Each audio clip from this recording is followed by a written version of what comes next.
also feel like every single year time is starting to pass quicker and quicker, and now October is starting to come after April for some reason?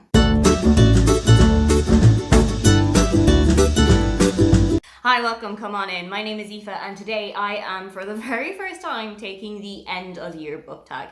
It's one that I have always meant to actually film, but then time catches up on me and my schedule doesn't ever work out and I completely miss it or I forget to film it. But this year I have planned ahead. I have seen this around so many people's channels. I have seen Amelia from Amelia Barlow do it. I have seen Charr from Thoroughly Enjoyed Books doing it. I just wanted to make my own thoughts heard. Let's not waste time and start off with question one. Are there any books that you started this year that you still have to finish? No. I don't really hold on to books for a really long time. If I'm not enjoying it, I'm just going to DNF it. And if I am enjoying it, I'm going to finish it really quickly.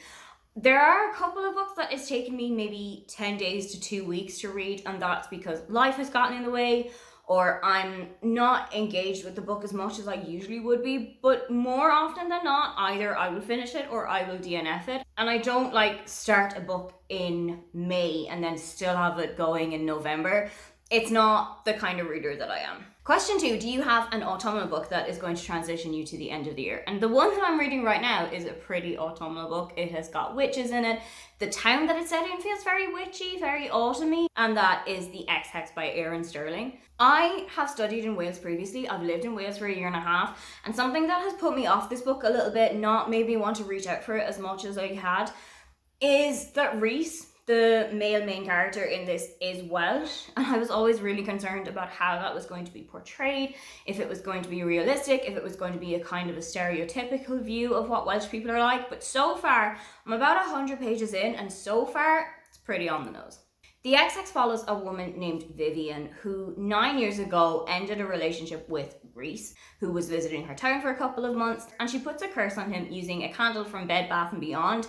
And because it's one of those candles, she doesn't think that the curse has actually worked, but it turns out it has been a lot more effective than she could have ever imagined. Now Rhys has got to come back to town because of a family tradition that brings him back into the area every now and then. And he has figured out that there may be a reason his life hasn't gone as he planned it to.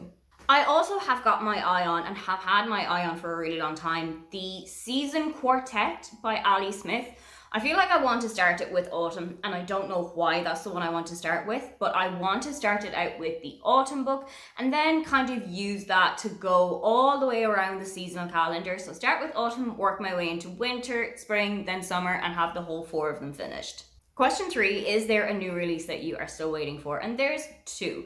One of them is coming out in November, one of them is coming out in December. The one coming out in November is The Christmas Wish by Lindsay Kalk. She is one of my all-time favorite chick lit, women's fiction, romance, whatever you want to call that genre. She's one of my favorite authors in it.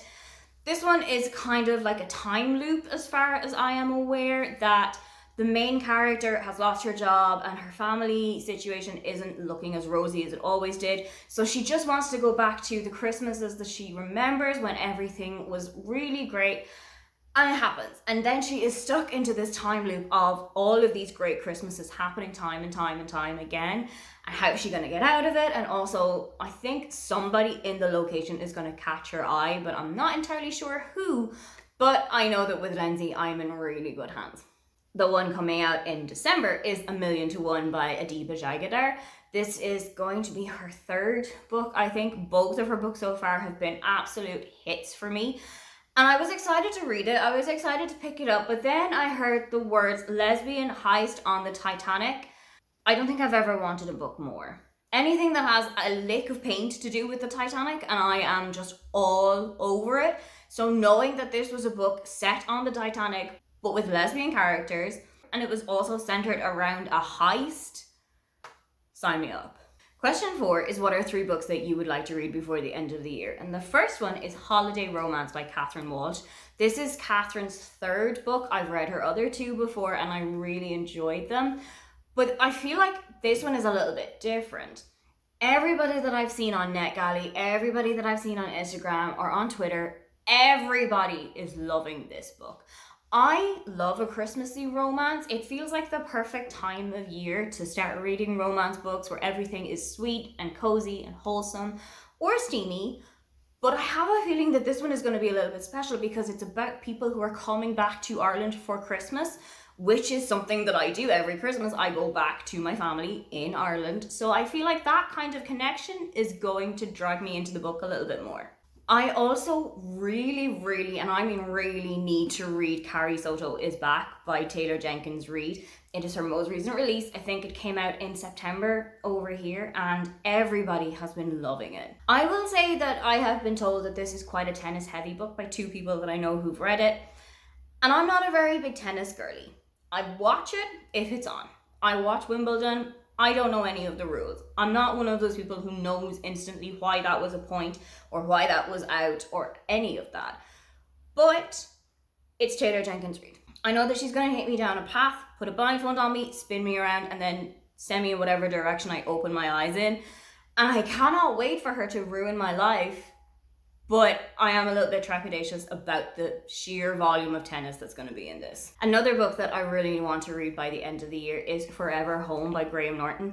I've read two of Graham's books before. I have read A Keeper and I have read Homestretch, and I loved both of them.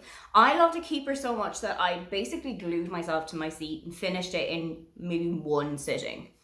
So I have got a little bit of high hopes for this. I'm not entirely sure what it's about, but I do know that this is one that is going to completely blow me away if his other books are any kind of an indication to what's coming. Question 5, is there a book that you think might shock you still and become a favourite by the end of the year? If Brianna tells me to read The Wedding Crasher one more time, I'm going to put her through a window.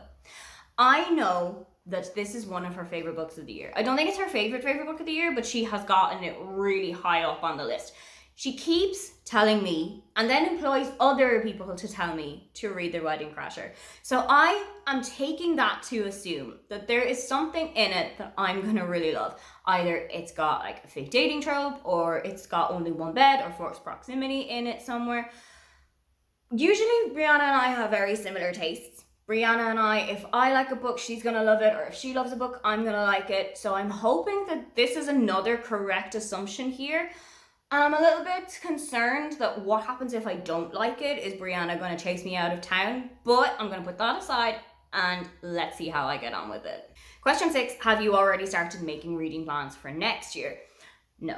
It is only October. I haven't really sat down yet with like my BookTube scheduling or my book goals or anything like that. I'm still trying to get through some of the ones from this year alone.